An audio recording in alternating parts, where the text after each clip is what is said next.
Mais uma vez, irmãos, boa tarde. Eu prometo ser o mais rápida possível, né? Eu sempre estou na última palestra e todo mundo já fica só de acordo com calma. A gente vai ser bem rápido.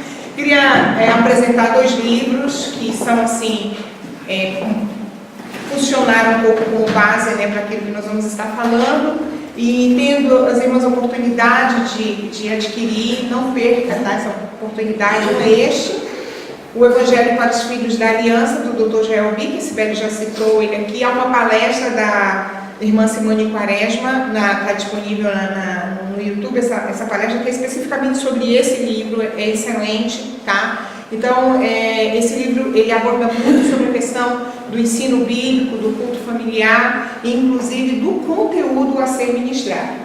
E esse livro queridinho do meu coração, que é um daqueles que você não pode jamais partir para a eternidade antes de lê-lo, é perfeito, tá? Esse livro, A Família Guiada pela Fé, do Voddie Baucham, é um pastor batista americano, e de uma vida, de um testemunho incrível, e todos os ensinamentos, aquilo que ele trata aqui acerca da família, do ensino bíblico, da estrutura familiar, da presença e da função do pai, da mãe, dos filhos na família, é fantástica. E uma das coisas que ele aborda muito, essa perspectiva humana que nós temos, né? O amor hollywoodiano, essa coisa toda, e ele contrapõe isso com a perspectiva bíblica sobre o amor, sobre o ensino. E se você tiver a oportunidade, talvez esse seja um pouco mais complicado, esse aqui, a Cleary publica, mas esse aqui é da Editora Liturgismo. Mas você tendo a oportunidade de adquirir esse livro, não perca isso, tá bem? Como já foi dito, nós vamos falar sobre a questão do ensino do Evangelho. Eu acho que... muita hora nessa calma que eu cheguei. Muita hora nessa calma. É assim. Nós vamos falar sobre evangelização dos filhos, né? Será que eu tenho que fazer isso? Ou não tem aí, não seria um pastor, né? A professora da escola dominical? Quem é que tem que evangelizar os filhos? Bom, antes de tudo eu queria trazer essa fala, que eu acho que todos nós que somos mães aí vamos concordar, né? Criar filho é o maior desafio que um homem e uma mulher pode ter neste mundo. Essa frase não é minha, ela é do pastor Augusto Nicodemos, que ele falou nesse livro, A Bíblia e Sua Família, que é um outro livro que nós também indicamos para leitura. Então, essa é uma questão na qual nós somos unânimes. É um desafio pensar em criar filhos nesse mundo, né? E parece que as coisas vão ficando cada vez pior. Os nossos pais, os nossos avós tiveram lá seus 10, 14, 15 filhos e todos funcionaram bem, saíram boas pessoas, de boas índoles. Hoje a gente cria um ou dois, não quer bater, porque como disse aquela jornalista, né, eles parecem que são preciosos demais, vão quebrar. Então nós não queremos bater nos filhos, e isso se torna um desafio ainda maior, porque o Estado decidiu que os filhos não são nossos, que os filhos são deles, né? E eles é quem tem que ensinar. É tanto que é por isso que a escola absorve, subtrai os filhos da família um dia inteiro, porque eles não querem deixar os pais ensinarem os seus filhos. Então, no mundo de hoje, torna-se um desafio, porque nós estamos estamos numa luta contra o ser criado mais malevolente, mais inteligente do universo. E o objetivo desse ser é destruir a família, porque com isso estará destruindo aquilo que o Senhor mesmo, o próprio Senhor Deus, instituiu. Então nós pensemos uma coisa, irmãs. Imagine que estamos num mundo, né, e de repente surge neste mundo uma doença terrível, mas terrível mesmo, que vai matar toda a humanidade. Mas existe ali uma vacina, tá? Que seria suficiente para prevenir, para impedir a morte por meio dessa doença. Você que é mãe aqui, vacinaria o seu filho? Sim ou não? Está até tendo uma discussão, parece aí, né? Sobre a controvérsia, mas enfim, vamos hipotetizar. provavelmente nós vacinaríamos os nossos filhos contra essa doença. Então essa doença, ela realmente existe, né? E essa doença está espalhada pela humanidade e ela está desde o Éden, foi ali que começou tudo, tá? E nós temos que realmente lutar para combater essa doença. Ela existe também um antídoto para essa doença e é o que nós vamos ver hoje. E uma das coisas que nós queremos falar, antes de nós falarmos desse antídoto, é sobre a questão do ser humano ser bom.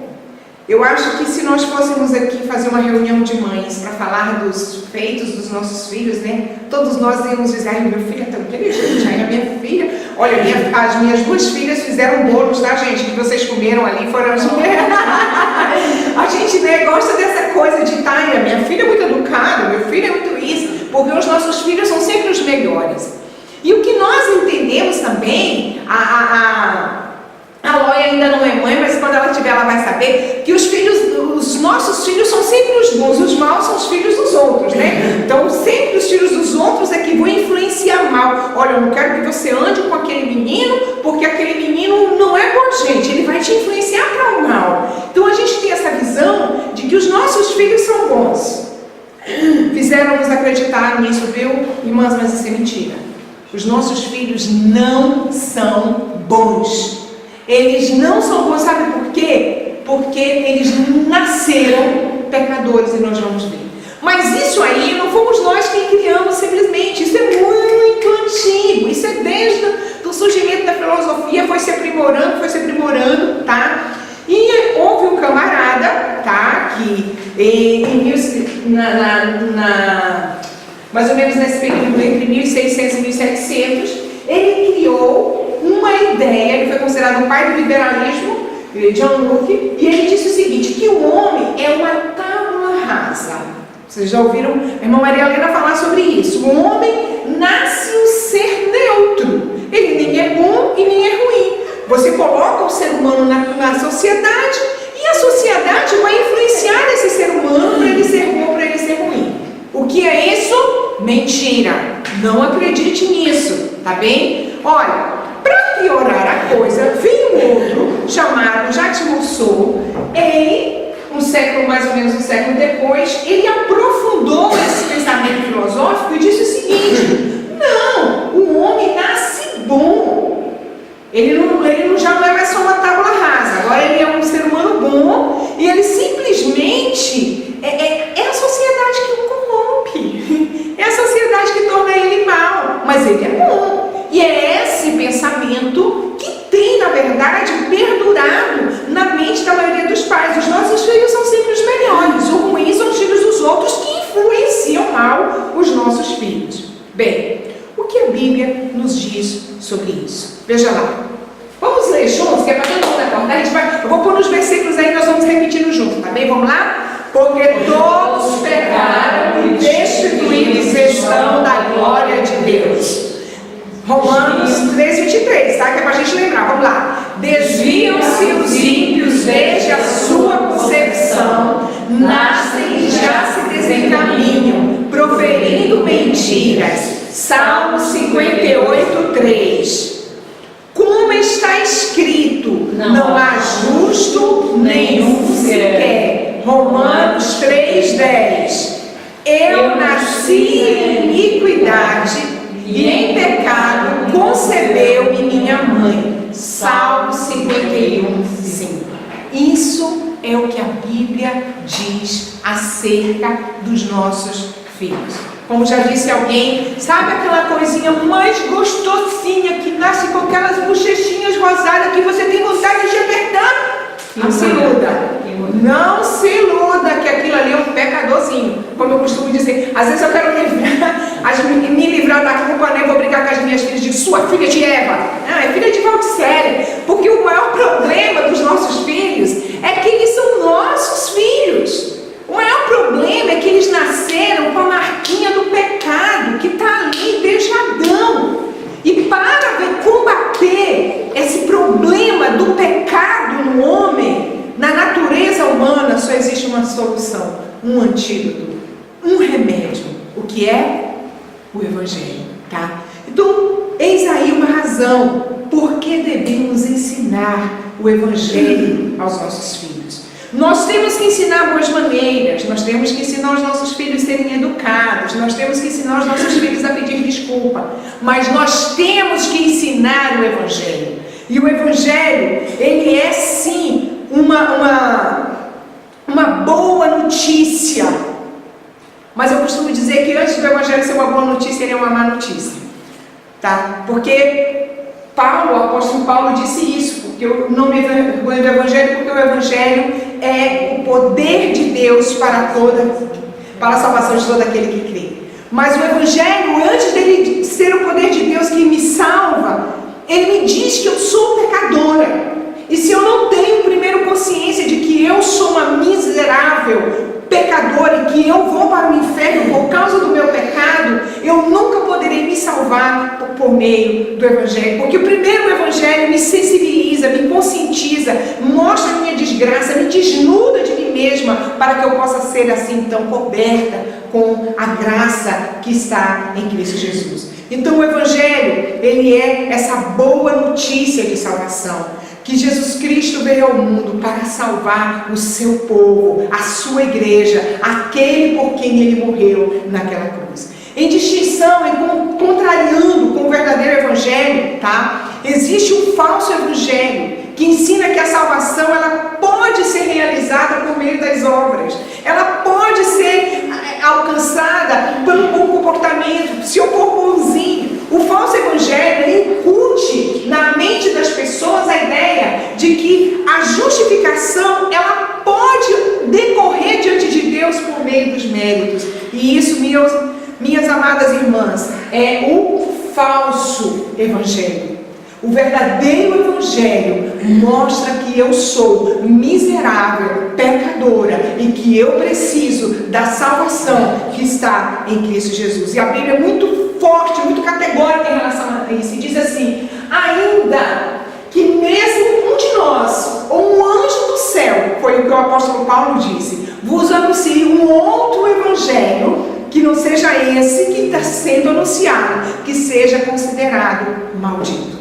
Então nós temos que ter cuidado com o falso Evangelho. E muitas vezes nós ensinamos esse falso Evangelho aos nossos filhos, fazendo eles acreditar na possibilidade de que eles são bons demais, que eles são melhores. Eu quero rapidamente assim, falar um pouquinho dessa experiência, porque eu tiramos as nossas filhas do ensino institucionalizado para o ensino doméstico. E as nossas filhas, na primeira experiência dela na escola, elas foram muito assim, perseguidas, né? Porque elas são brasileiras, são cristãs, são de pele escura, então juntou-se um monte de coisa e isso não justifica. O fato é que, assim, muitas pessoas questionam porque eu tirei as minhas filhas da escola para que elas não sofressem bullying. Digo, não, de jeito nenhum. Sabe por quê? Porque assim, elas são pecadoras, elas sofrem bullying, elas também devem fazer bullying com outros, isso é da natureza humana. A minha motivação em trazer as minhas filhas para o ensino doméstico foi exatamente fiscalizar aquilo que elas estão recebendo e não deixar que elas sejam doutrinadas pela instituição escola. Mas a questão do bullying, ela é da natureza pecadora. Eu não vou tirar, não vou proteger as minhas filhas disso, porque elas são pecadoras também, estão no meio de um monte de pecadores ali. E elas não são melhores do que as outras crianças que lá estão, tá? Então eu estou colocando isso porque é algo que às vezes a gente quer achar que os nossos filhos são melhores, e eu lamento ter que ser eu a dizer isso para vocês. Não são. Eu às vezes digo às minhas filhas, elas são tão especiais, do tanto que são os outros 6 bilhões de habitantes que estão no planeta Terra. Tá? Então, ok. O verdadeiro Evangelho, ele nos humilha, tá? O apóstolo Paulo, ele diz isso. Né? O que se conclui então? Será que nós temos alguma vantagem? De maneira nenhuma. Pois temos demonstrado que todos, tanto judeus quanto gregos, todos estão debaixo do pecado. Como está escrito, não há nenhum justo, nenhum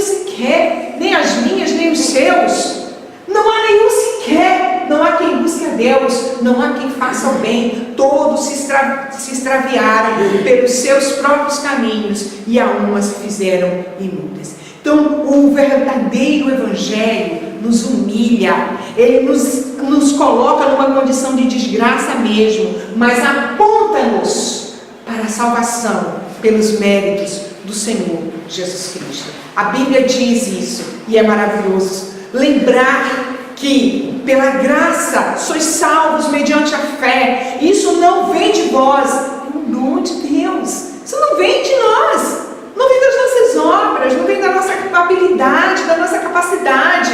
Vem como um presente, um dom inefável por parte de Deus, aquele a quem Ele quis dar.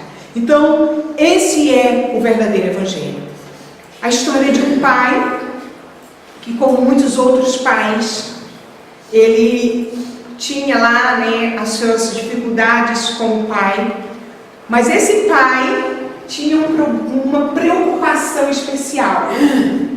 Ele era um homem rico, e a Bíblia conta a história desse homem, é Jó. Era um homem rico, um homem que tinha muitos bens, mas a grande preocupação de Jó não era sobre quais dos seus filhos iriam administrar as suas empresas, como que os seus bens iriam ser perpetuados na geração seguinte dos seus filhos e dos seus netos. A grande preocupação de Jó era o que está descrito no capítulo 1, versículo de 1 a 6, quando ele diz assim: a Bíblia diz que todos os dias ele se levantava, ele fazia sacrifícios, ele apresentava a Deus sacrifícios, intercedia pelos seus filhos. Por quê? Por qual motivo? Era isso. Talvez meus filhos tenham pecado e blasfemado contra Deus no seu coração. E assim fazia Jó continuamente. Perceba, o zelo que Jó tinha não era pelos filhos propriamente, porque, atenção, muitas vezes nós colocamos os nossos filhos acima de Deus. Eles se tornam mais importantes do que Deus para nós, e não deve ser. A grande preocupação de Jó era se os filhos tinham blasfemado contra Deus. Era se os seus filhos tinham pecado contra o Senhor. Ele se preocupava com a glória de Deus, com aquilo que Deus é. Então ele se antecipava para pedir perdão a Deus pelos seus filhos. Esse era Jó. E é interessante que essa preocupação com a vida espiritual dos filhos é algo que nós precisamos desenvolver em nós. Porque na maioria das vezes os nossos filhos sabem o que eles vão ser quando crescer, antes deles se apropriarem da certeza de salvação. Eles sabem o que vão ser nessa terra, mas ainda não sabem aonde vão passar a eternidade. E nós não damos a isso o mesmo peso, o mesmo valor, né? E normalmente a gente pergunta para a criança: o que você vai ser quando crescer? É como se a criança tivesse que ter essa resposta. Já pensou você perguntar: você já sabe onde vai passar a eternidade, meu filho? Você já sabe? Né? Porque é isso que é mais importante, tá? E a Bíblia, ela nos dá orientação devida sobre isso. A Bíblia nos mostra que nós precisamos nos preocupar e nos ocupar acerca da educação espiritual dos nossos filhos. No livro de Deuteronômio, capítulo 6, perceba uma coisa. Moisés está relatando aqui o que Deus disse após o momento em que Deus havia feito a repetição da lei. Então, se você for no capítulo 5 de Deuteronômio, você vai ver ali o que? Os 10 mandamentos listados, tá? Está lá os 10 mandamentos, e aí Deus diz assim: olha, sabe essas palavras que eu falei no capítulo anterior? Atenção, não tinha capítulo ainda, tá? Quando Deus disse isso. Mas é como se Deus dissesse: sabe aquilo que eu acabei de dizer para você? Estas palavras que hoje te ordeno, elas estarão no teu coração, tu as inculcarás a teus filhos, e delas falarás. Aonde? Irmãs, vamos ver lá comigo, aonde nós temos que falar da Bíblia? Vamos lá, para os nossos filhos. Assentado em uma casa, andando pelo caminho, ao deitar, ao levantar. Perceba, continuamente. Eu gosto muito dessa palavra inculcar, que está aqui nesse livro que eu falei para vocês, né? O autor, ele explica essa palavra, essa expressão inculcar. Ele diz que é o mesmo sentido que tem de amolar uma faca, em que você vai produzir repetidos atritos do metal com a pedra continuamente até que ela esteja no ponto. Isso é inculcar. Repetir, repetir, repetir, tá? Então, esse é o desafio que Deus dá, porque a ordenança que Deus deu de ensinar espiritualmente os filhos foi dada aos pais. Nós. Peraí, é para cima ou para baixo? Não, aqui. Outra ordenança que diz, nós vamos ler só a parte amarela para ganhar tempo, tá bom? Quando o teu filho no futuro te perguntar dizendo o que significa os testemunhos, estatutos e juízos que o Senhor nosso Deus nos ordenou, então dirás. Perceba, sabe em que momento Deus orienta Moisés, ordena Moisés isso aqui?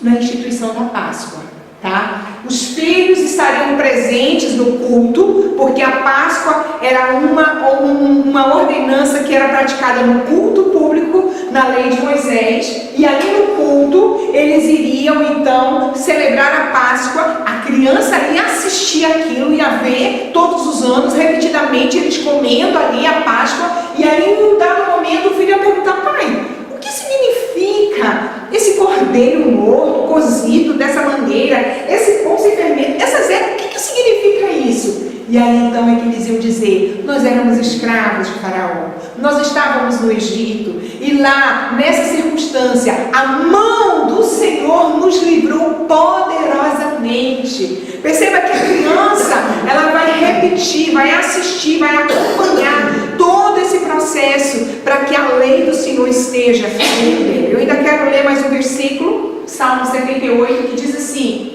o que ouvimos e aprendemos, o que nos contaram nossos pais, não encobriremos a seus filhos. Contaremos à geração vindoura os louvores do Senhor e o seu poder e as maravilhas que fez. Imagine que o mundo tenha uma doença terrível, mas há um antídoto, há um remédio. Você não daria esse remédio ao seu filho? O mundo tem uma doença terrível, o pecado que veio desde Adão, e há um remédio, o Evangelho, e nós temos que contar aos nossos filhos acerca da salvação que há em Cristo Jesus, porque os nossos filhos não são melhores do que os outros. Se eles não crerem em Jesus, eles irão para o inferno, como todos os outros que não crerem no Senhor Jesus Cristo. E aí nós nos reportamos, aquele texto não está aqui, mas eu posso citar o texto de Romanos capítulo 10, né? Como crerão? Como eles vão crer? Perceba que Paulo, ele é tão prático nisso, ele diz assim: como que as pessoas vão crer naquele de quem nada ouviram? Como? Ele diz primeiro: olha, todo aquele que invocar o nome do Senhor vai ser salvo. Mas como eles vão invocar se eles não crerem? E como eles vão crer se eles não ouvirem? E como eles vão ouvir se não há quem pregue? Os nossos filhos precisam ouvir o Evangelho. E atenção, quando nós falamos de Evangelho, nós não estamos falando de simplesmente historinhas bíblicas do tipo: vem com Josué lutar em Jericó. E eu vou fazer aqui o uso das palavras do pastor Paul Walsh. Nós não podemos combater toda essa mazela que a ideologia de gênero tem inserido na mente dos nossos filhos, simplesmente contando historinhas de super-heróis. Nós temos que ensinar a doutrina bíblica, porque quando o Senhor livrou José no Egito, Ele não livrou José porque José era um homem bom, não.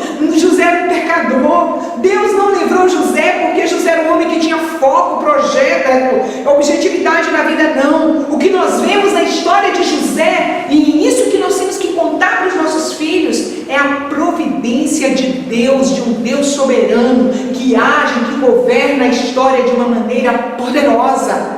Ele é o Senhor do universo, e o Senhor que governa toda a história, e os nossos filhos têm que saber isso. É fantástico ensinar a história, os fatos históricos mesmo, para as crianças, e mostrar por meio da história o caráter de um Deus imutável, soberano, que criou perfeitamente todo o universo e que não entregou o mundo ao caos e à miséria dele próprio, mas que no tempo devido ele age, como diz a Escritura: o Senhor tem nas mãos o coração do rei e inclina para onde ele quer inclinar.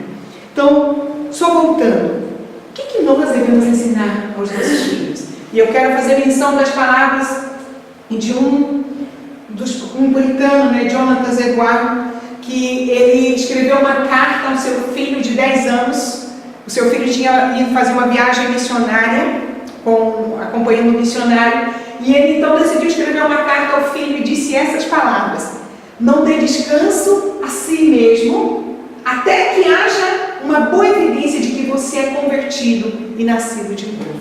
Os nossos filhos precisam ter certeza de salvação, precisam realmente saber aonde eles vão passar a eternidade. Isso é assunto de criança, porque o próprio Senhor Jesus Cristo, ao olhar para as crianças quando estavam sendo impedidas de ir até Ele disse: deixai vir a mim os pequeninos. E muitas vezes nós temos impedido os pequeninos de irem ao Senhor. Nós vamos já falar sobre isso, porque não anunciamos a esses pequeninos as verdades acerca do Evangelho. Então, o que nós temos que ensinar? Nós temos que ensinar todo o conteúdo do Evangelho, não apenas parte dela.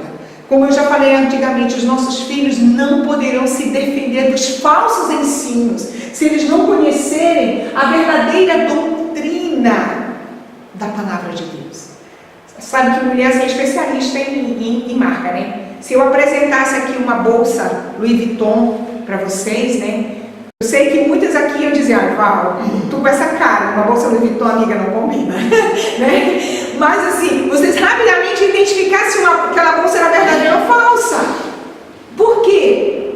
Porque conhece uma verdadeira, não é? Se eu disser para vocês assim: gente, olha, quero dizer para vocês que esse telemóvel aqui é o último lançamento daquela da maçãzinha da Apple. Hã? O que vocês acham? Hã? Não, por quê? Porque vocês conhecem, né? Conhecem o verdadeiro. Os nossos filhos só poderão conhecer, identificar e combater a falsa doutrina se eles conhecerem a verdadeira doutrina. Se alguém chegar para eles e disser assim: olha, não tem nadinha um homem se relacionar com outro homem, ele: opa, peraí, não. Na minha casa nós aprendemos que, o quê? Com o homem não te deitarás, como se fosse mulher. Está escrito na lei do Senhor assim. Então, para isso nós temos que ensinar a palavra do Senhor, a doutrina. O apóstolo Paulo, escrevendo aos irmãos, além da igreja de Éfeso, ele disse assim, olha, está em Atos, mas foi quando ele estava se despedindo da igreja de Éfeso, tá? Diz: jamais vos deixei de anunciar todo o desígnio de Deus. Eu não posso, como eu falei, apenas contar histórias de heróis da Bíblia, de personagens bíblicos. Eu tenho que ensinar a doutrina, a palavra de Deus. O homem é pecador, Deus é soberano, o homem está condenado para o inferno, ninguém vai a Deus se não for por meio do nosso Senhor Jesus Cristo. Então nós precisamos nos esforçar e mostrar aos nossos filhos a palavra verdadeira do Senhor. Como nós devemos ensinar? Existem várias maneiras que nós podemos ensinar aos nossos filhos, e uma delas é no culto solene, o culto de domingo. Quantos de nós valorizamos, suprimimos o culto de domingo na casa do Senhor em função de outras atividades, né? De um passeio, de um descanso, de achar que, hoje não tá, o dia tá tão... Ainda mais em Monte Alegre, né, irmãos? Se vocês forem lá, vocês vão ver. Estou vendo gente aqui que estão até assim, né, se cobrindo de frio, sabe de nada, inocente. Né? Tem dia que, domingo, tá aquela neve, aquele frio de cortar a cara, né? Mas há quem ainda rasga essas estradas daqui para cima para participar do culto ao Senhor, ali em Monte Alegre, com os nossos irmãos aí, que lá vão todos os domingos. Então, assim, nós precisamos entender que o culto de domingo, no dia do Senhor, na casa do Senhor, dirigido pelo ministro do Senhor, é um mandamento. E nós não podemos suprimir isso dos nossos filhos, porque se nós não valorizarmos isso, eles no futuro, eles também não vão valorizar. Se o culto for substituído por qualquer outra atividade, quando eles tiverem condição de fazer isso, eles vão fazer isso tranquilamente. Tá? E o pastor Vontbut, ele conta uma história de um pai que o filho, quando foi para a faculdade, o filho deixou a fé. E aí o pastor achou interessante isso, né? Por que esse filho teria deixado deixado o Evangelho ao entrar na faculdade. E então ele começou a perguntar. O filho era jogador? Todos eles foram à igreja a vida inteira, mas o quê? No dia que tinha futebol, o culto do Senhor era substituído pelos campeonatos, pelo futebol, né? Então aquele filho não foi ensinado a priorizar. E assim, eu sei que eu tenho pouco tempo, mas eu queria contar uma experiência com a nossa filha mais velha. Ela faz parte da banda de música de Parafita lá em Monte Alegre. E ela a banda de Parafita tem programações sempre aos domingos. E o pai me orientou e disse: olha, filha, você não vai participar das programações da banda se for no domingo, porque é o dia do Senhor, é o dia do culto, e esse dia é o dia que nós priorizamos cultuar a Deus. E ela acatou isso de bom coração, né? E posteriormente, assim, depois, no final de um período, eles são premiados. E ela foi premiada igualmente na banda, né? Não houve prejuízo, né, por essa ausência dela. E depois ela contou isso com muita alegria e com um testemunho de que, assim, olha, valeu a pena eu não ter abrido mão de estar com o Senhor, de cumprir a lei do Senhor para atender uma necessidade minha, né? Então isso são coisas que nós devemos mesmo ensinar. Então o culto é um ajuntamento solene e que nós precisamos juntar os nossos filhos. Imagine aí um barquinho, numa grande inundação que vai ter no mundo, né? E tem lá um barquinho que vai salvar o mundo, e nós não vamos deixar o nosso filho fora disso. Não, ele precisa ser orientado e instruído, né, no culto solene. Um outro local onde nós devemos ensinar, eu acho que eu não estou conseguindo passar esse negócio direito. Não, Passo de novo? Sim. Não. Aí, Sim. ok. É o culto doméstico, tá? Então percebe que a orientação que Deus deu foi essa, que essas palavras que hoje eu te ordeno, tu vais ensiná-la sentado em tua casa. Em casa, a nossa casa, às vezes nós temos espaço para falar de alguém, para assistir programa, para as redes sociais, mas não há espaço para o culto. E o culto doméstico é aquele momento em que nós silenciamos todas as vozes da casa para ouvir apenas a voz de Deus. Tudo para que a palavra, a lei do Senhor, seja lida, seja recitada, seja cantada, e nós em oração apresentemos diante do Senhor. Então, assim, o culto doméstico pode ser feito, podem até perguntar, né, qual a frequência? Uma vez a semana, todo dia? Isso varia de família para família. Na nossa casa, nós praticamos o culto doméstico todos os dias, inclusive aos domingos, mesmo na igreja, em casa nós fazemos o culto doméstico também, tá? Mas é uma prática, é de acordo com a família. Quando as minhas filhas eram pequeninas, nós tínhamos uma prática diferente da que nós temos hoje, né? Hoje nós fazemos a leitura continuada da Escritura, mas quando elas eram pequeninas, eu usava um material diferente, eu cantava músicas diferentes com elas e tudo. Então, isso é algo que se adapta, não existe uma regra. A regra é ensinar a Bíblia em casa todos os dias, tá? Eu realmente, pronto. Então, Jonathan Edwards, ele disse uma coisa interessante: toda família deve ser uma pequena igreja, olha que coisa linda, consagrada a Cristo e totalmente governada e influenciada por seus mandamentos. A educação e a ordem da família estão entre os meios de graças, entre os principais meios de graça. Então, a família precisa ser uma pequena igreja.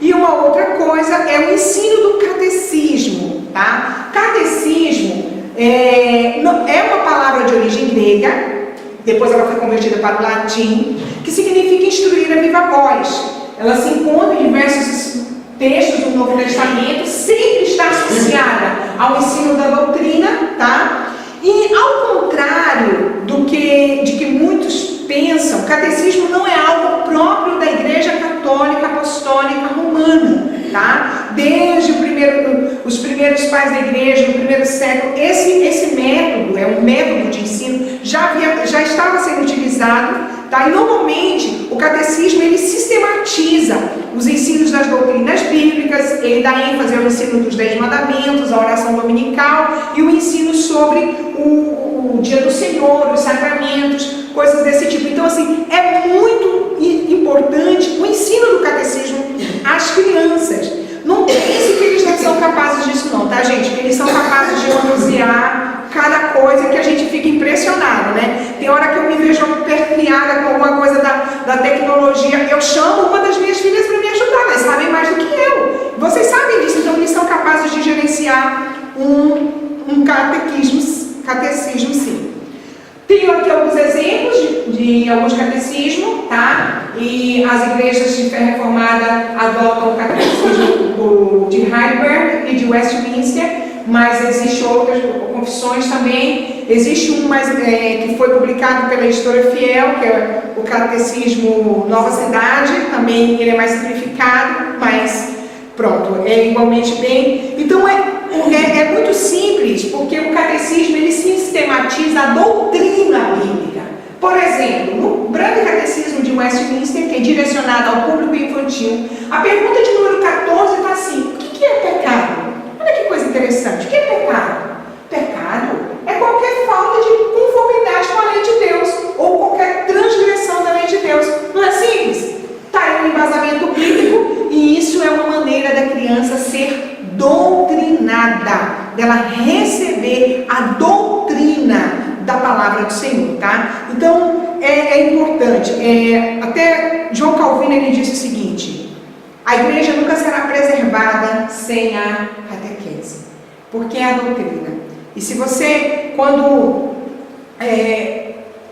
na história nós vemos isso, né? Quando Satanás ele quis destruir a igreja do Senhor, primeiro, né, houve os ataques externos, onde os cristãos eram mortos, decepados, destruídos. Mas quando ele quis mesmo destruir a igreja, ele atacou a igreja por dentro. De que maneira? Pela falsa doutrina, né? Então, o falso ensino, a falta de conhecimento da doutrina é um grande prejuízo para a vida dos nossos filhos. Correndo mais um pouquinho, diz: quem deve ensinar? Serão os avós? O pastor? A tia da escola dominical? O computador? A televisão? Quem que deve ensinar? Bom, eu acho que essa pergunta ela já foi realmente esclarecida, né? Então nós temos aí um texto que até a Sibeli citou, eu quero citar novamente, de Efésios 6, quando o apóstolo Paulo orienta os pais, ele diz: pais, não provoqueis os vossos filhos a ira, mas criai-os na disciplina e na admoestação do Senhor. Perceba, não provocar a ira não significa não contrariar, mas não usar mal a sua autoridade. Criai-os na disciplina é aquilo que a Sibeli já falou sobre a questão mesmo do treinamento com o uso da vara, se for preciso. E a admoestação é treinamento verbal, é exatamente censurar, repreender com brandura, aconselhar, exortar. Significa literalmente pôr a mente em pé. Tá? Isso é admoestar. Quando Paulo fala em paz, Paulo está usando uma palavra mesmo, pateres, que está realmente relacionada ao sexo masculino. Aí vem aquela preocupação, né? E os maridos não crentes? E aqueles pais que não fazem isso? Né? Como é que nós lidamos com toda essa situação? Tá? Então perceba, uma coisa é certa, eu quero me dirigir aqui às irmãs nesse sentido. Se por acaso, na sua estrutura familiar, o seu marido não assume isso, não negue o evangelho ao seu filho, porque o seu marido não assume, tá? Faça você e vá com sabedoria orientando o seu marido, ajudando o seu marido, porque na verdade, a Bíblia diz que Deus fez para o homem uma auxiliadora que lhe seja o quê? Idônea, apropriada, tá? Então ensinar o evangelho aos nossos filhos é um esforço conjunto do pai, da mãe, em que o pai assume a liderança e a mãe é o suporte desse pai, né, na missão, mas que tudo culmina para glória de Deus. Percebe que nós não fazemos aqui aquela distinção, é só o pai ou é só a mãe, mas é uma missão conjunta. O líder dessa missão é o pai, mas a mãe exerce um papel de apoiadora, de orientadora, de incentivadora para que a missão seja cumprida. E já finalizando, nós temos aí, eu queria falar desse texto: qualquer, porém, que fizer tropeçar um destes pequeninos que creem em mim, melhor me fora que lhe pendurasse ao pescoço uma pedra de moinho e fosse afogado na profundeza do mar. Jesus falou isso num contexto muito especial, em que ele é abordado por um dos discípulos que pergunta: quem é maior no reino dos céus? E Jesus, para explicar isso, para exemplificar isso, ele chama ali uma criança que está ali, né, no meio, e diz: olha, quem não se tornar como uma dessas crianças não pode herdar o reino dos céus. E depois ele diz: e qualquer que fizer tropeçar um desses pequeninos, é melhor que ele seja lançado no mar com uma pedra de moinho amarrada ao pescoço. Perceba, fazer tropeçar significa escandalizar. Então, Jesus estava falando de algo que era muito mais do que colocar o pé para a criança cair.